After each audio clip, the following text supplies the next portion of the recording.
Hello दोस्तों, नमस्कार। आप लोग का स्वागत है हमारे यूट्यूब चैनल पर। ये नाच पर का गाना है, तो आप लोग सुनिए, लाइक करिए, शेयर करिए, सब्सक्राइब भी करिए, ज़्यादा से ज़्यादा लाइक भी करिए, सपोर्ट करिए, आगे उनको बढ़ाइए। राती हवा डोले सबेरे खिड़की से, राती हवा डोले सबेरे खिड़की से, राती हवा डोले सैया के झुलूफी से, राती हवा डोले सैया के झुलूफी से।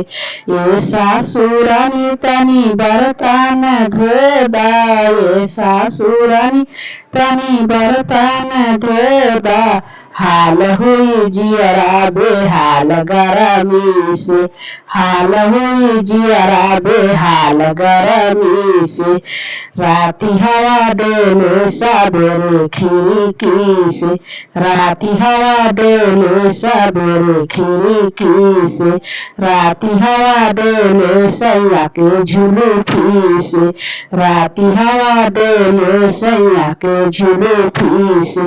ये जेठानी तनी झाड़ू लगाई दा, ये जेठानी तनी झाड़ू लगाई दा, हाल हुई जियरा बेहाल गरमी से, हाल हुई जियरा बेहाल गरमी से।